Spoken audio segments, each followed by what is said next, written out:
অবশেষে স্বপ্ন পূরণ হতে যাচ্ছে আল্লামা মামুনুল হকের। আল্লামা মামুনুল হক ঢাকা 13 আসন থেকে নির্বাচন করেছেন এবং প্রাথমিক পর্যায়ে আমরা যেটা দেখে আসতেছিলাম, ভোটার অ্যাপসের মাধ্যমে আল্লামা মামুনুল হক প্রত্যেকটা আসনে বিজয়ী হচ্ছেন, ফলাফল আসতেছে এবং তার কর্মী উৎফুল্ল আনন্দিত অবস্থায় সবাই এই ভোটের ফলাফলকে উপভোগ করতেছে। ঠিক হঠাৎ করে রাত যত গভীর হয়ে যাচ্ছে তত যেন একটা ষড়যন্ত্রের জাল চতুর্দিক দিয়ে এমনভাবে বেষ্টন করে রাখতেছে যেন ফলাফলটাকে উল্টিয়ে দেওয়া হচ্ছে। পরিশেষে তাই হলো, আল্লামা মামুনুল হককে হারিয়ে ববি হাজ্জাজকে বিজয়ী বলে ঘোষণা করা হলো। অর্থাৎ ইলেকট্রিক ইঞ্জিনিয়ারিং। আমরা লক্ষ্য করে দেখলাম যে ববি হাজ্জাজ এমপি হলো, আল্লামা মামুনুল হক তিনি সিংহ শাবক। তার গর্জনে পুরো বাংলার তৌহিদি জনতা, বিশেষ করে যুব সমাজ সবাই কিন্তু তার বক্তব্যের উপরে উৎফুল্লিত হয়ে আনন্দে তারা আন্দোলনে অংশগ্রহণ করবে, এর কিন্তু বিকল্প নেই। যাই হোক, আমরা এই বিষয়টা পরে বলি। আসল মূল বিষয়টা একটু জেনে নেই। উপদেষ্টার অন্যতম একজন উপদেষ্টা ছিলেন রেদওয়ানা হাসানা। রেদওয়ানা হাসানা একজন মহিলা উপদেষ্টা। তিনি সাংবাদিকের সাথে কথোপকথনে এক পর্যায়ে সত্যটা প্রকাশ করে ফেলল। এই রেদওয়ানা হাসান পরিশেষে বলেই ফেলল যে বিরোধী দল অর্থাৎ জামাত ইসলামকে মেইন স্ট্রিম হতে দেওয়া হয়নি, অর্থাৎ হতে দেয়নি তারা সফল। তার মানে ভোটে যে ইলেকট্রিক ইঞ্জিনিয়ারিং হয়েছে এটা তার বাস্তব সাক্ষী, রাজসাক্ষী। সেটা আমরা প্রত্যেকটা জনগণ, যার হাতে মোবাইল অ্যান্ড্রয়েড সেট আছে, যার হাতে অর্থাৎ যে ফেসবুক ইউজার, সে কিন্তু এই ভিডিওটা দেখেছে এবং সামাজিক গণযোগাযোগের মাধ্যম দিয়ে ভিডিওটি ভাইরাল হয়েছে।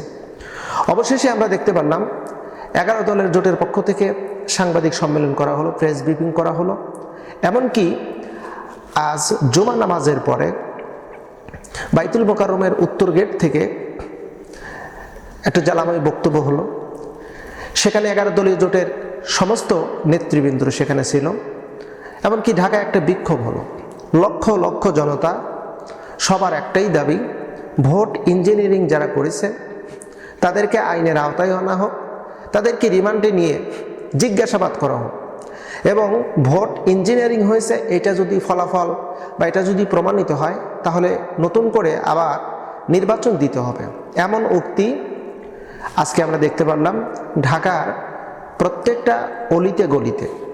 শুধু তাই নয়, সোশ্যাল মিডিয়া জুড়ে একটা ব্যাপক আন্দোলন শুরু হয়েছে। যদিও এই আন্দোলনটা 12 তারিখ থেকে শুরু হয়েছিল, কিন্তু জামাত ইসলাম বা 11 দলীয় জোটের নেতৃবৃন্দ তারা ধৈর্যের পরীক্ষা দিয়েছেন যে তারা ইঞ্জিনিয়ারিং হয়েছে, তারপরে তারা এটাকে হার মেনে নিয়ে বিরোধী দল হিসেবে তারা শপথ গ্রহণ করেছে। কারণ দেশের ভিতর কোনো অনৈতিকতা বা বিশৃঙ্খলা, গোলযোগ বা হরতাল, বিক্ষোভ, সমাবেশ এমনটা ঘটুক তারা চায়নি। কেন চায়নি? না চাওয়ার অসংখ্য কারণ আছে। তারা জানতো যে এই সময় যদি আমরা আন্দোলন করি, অর্থাৎ 11 দলীয় জোট যদি আন্দোলন করে, তাহলে সেই আন্দোলনের সাথে সম্পৃক্ত হবে তৃতীয় পক্ষ। অর্থাৎ তৃতীয় পক্ষে কারা, এ বিষয়টা আমি বলতে চাচ্ছি না, এটা আপনারা বুঝে নেবেন। তৃতীয় পক্ষ যখন আন্দোলনে সম্পৃক্ত হবে তখন দেশটা মানে অন্যরকম একটা পরিবেশ পরিস্থিতি তৈরি হয়ে যাবে, অর্থাৎ গৃহযুদ্ধের ন্যায় সংগঠিত হয়ে যাবে। সবচাইতে ইন্টারেস্টিং বিষয় হলো 11 দলীয় জোট, অর্থাৎ জামাতের নেতৃত্বে 11 দলীয় জোট যে তারা ঐক্যবদ্ধ হয়ে নির্বাচন করেছে, এই নির্বাচনের ফলাফল গোটা বাংলাদেশের জনগণ কিন্তু জানে যে এই নির্বাচনে কারা বিজয়ী হয়েছে। আচ্ছা, ধরে নেন, আমরা কিছু সময়ের জন্য ধরে নিলাম যে 11 দলীয় জোট সরকার গঠন করেছে বা তারা অধিক সংখ্যক আসন পেয়ে বিজয়ী হয়েছে, তারা সরকার গঠন করবে বা গঠন করে ফেলেছে। তাহলে পরিবেশটা কি হতো? যারা আজকে সরকার গঠন করেছে, এটা কিন্তু সম্ভব না, এটাকে কিন্তু মানে আপনি নির্দিষ্ট করে আপনি যদি কথা ধরেন বা এটাকে যদি এই কথাটাকে ধরে নিয়ে যদি আপনি বিশ্লেষণ করেন, তাহলে এটা হবে বোকামি। আমার মানে এটা আমার গবেষণায় হলো, বা শুধু আমার নয়, অসংখ্য ব্যক্তির গবেষণা, যে জামাত যদি সরকার গঠন করত, তাহলে হয়তো যারা আজকে সরকার গঠন করছে এরা হয়তো বিরোধী দল। তাহলে বিরোধী দল হলে এরা কিন্তু পূর্বের নাই, আমরা যেটা পূর্বে দেখে এসেছি, যেই সরকার গঠন করুক ওর বিরোধী দল বলতো যে ভোট সুষ্ঠু হয়নি, ভোট কারচুপি হয়েছে, ইঞ্জিনিয়ারিং হয়েছে, আমরা এ ভোট মানি না, আমরা ভোট প্রত্যাখ্যান করলাম, নির্বাচন প্রত্যাখ্যান করলাম। তখন হরতাল, অবরোধ, বিক্ষোভ, সমাবেশ, মানে ইত্যাদি ইত্যাদি কিন্তু আমরা দেখেছি ইতিপূর্বে। এরকম কিন্তু যে হবে না তা কিন্তু না।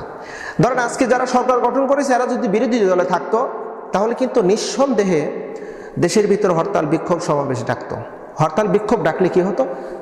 জনসাধারণের ক্ষতি হতো, সাধারণ মানুষের ক্ষতি হতো, সাধারণ দিনমজুরির ক্ষতি হতো, যারা নিত্য প্রয়োজনীয় জিনিস প্রতিদিন কেনাকাটা করে তাদের ক্ষতি হতো। ক্ষতি হতো যারা মানে সামান্য টাকায় আয় রুজি করে, যাদের সামান্য টাকায় সংসার চলে তাদের ক্ষতি হতো।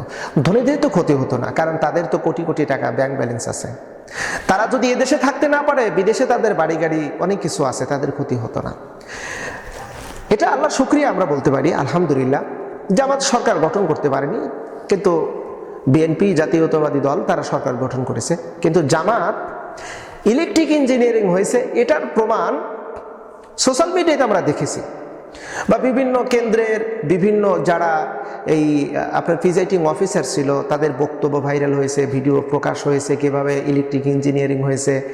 শুধু তাই নয়, আমরা ভিডিও অ্যাপসের মাধ্যমে দেখেছিলাম রাত 11টা পর্যন্ত জামাত এগিয়ে। আমরা দেখতে পাচ্ছি বাংলাদেশের বিভিন্ন জেলা থেকে, বিভিন্ন উপজেলা থেকে, বিভিন্ন আসন থেকে জামাতের মনোনীত প্রার্থীগুলো বিপুল ভোটে এগিয়ে হঠাৎ করে 3 ঘন্টার মতো ভোটার অ্যাপস ক্লোজ, বন্ধ। অর্থাৎ 3 ঘন্টা পরে এখন দেখি যে রেজাল্ট উল্টো। আচ্ছা, যাই হোক, আমরা এই বিষয়টা না কথা বলি। মূল বিষয় যেটা, রিদওয়ানা হাসান এই উপদেষ্টা এবং খলিলুর রহমান তারা যে ইঞ্জিনিয়ারিং করে নাই তা কিন্তু নাই, এটা কিন্তু প্রমাণ হয়ে গেছে। তাহলে এখন গোটা বাংলাদেশের নতুন করে নির্বাচন দিতে হবে, এটাই তো স্বাভাবিক। নতুবা যে কয়েকটা আসনে জামাত ইসলামকে হারানো হয়েছে ইলেকট্রিক ইঞ্জিনিয়ারিং করে, তাদেরকে বৈধতা দিয়ে শপথ দিয়ে সংসদে প্রবেশ করার সুযোগ করে দিতে হবে। কিন্তু দুঃখজনক হলো সত্য, আমার দেশের মানুষ ভালো কিছু চায় না। ভালো কিছু জনগণ চায়, কিন্তু যারা উপরে আছে অর্থাৎ আমলা, সচিবালয় যারা আছে তারা চায় না। কেন চায় না? ওরা জানে ভালো মানুষগুলো যখন ক্ষমতায় আসবে দুর্নীতি বন্ধ করে দেবে, ঘুষ বন্ধ করে দেবে, চাঁদা বন্ধ করে দেবে। তাহলে চাঁদা, দুর্নীতি, ঘুষ এগুলো যখন বন্ধ হয়ে যাবে, তখন এই যে আমলারা সামান্য বেতনের চাকরি করে। আচ্ছা, ধরে নিলাম একটা আমলা 1 লক্ষ টাকা মাসে ইনকাম করে, ওর 12 মাসে 12 লক্ষ টাকা ইনকাম। তো ওর সন্তান পরে বিদেশে লেখাপড়া করে, ওর ছেলেমেয়েগুলো বিদেশে লেখাপড়া করে, যাদের প্রতি মাসের ফি হলো সর্বনিম্ন 8 থেকে 10 লক্ষ টাকা অথবা 20 লক্ষ টাকার মতন প্রতি মাসে খরচ হয়।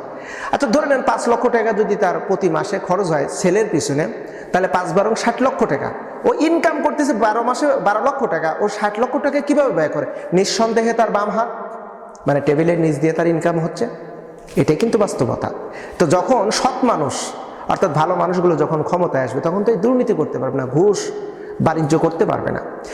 ইন্টারেস্টিং বিষয়, এই যে ঢাকার, আচ্ছা আমি জায়গাটার নাম না বলি, এটা আপনারা সকলেই জানেন, একটা ব্যাংকে রিজার্ভ রেখে গেছে 1265 কোটি টাকা। আবার অঙ্কটা লিখে রাখেন, 1265 কোটি টাকা, 1265 কোটি টাকা ব্যাংকে রিজার্ভ রেখে উপদেষ্টারা চলে গেছে। 12 দিনের মাথায় খবর আসলো ওই ব্যাংকে এখন অনলি মাত্র 25 কোটি টাকা আছে। তাহলে বাকি টাকাগুলো গেল কোথায়? এটাই হলো আপনার বিবেকের কাছে প্রশ্ন। প্রিয় বন্ধুরা, আসলে আমরা চাই ভালো, কিন্তু উপরে যারা আছে তারা কখনো চায় না ভালো।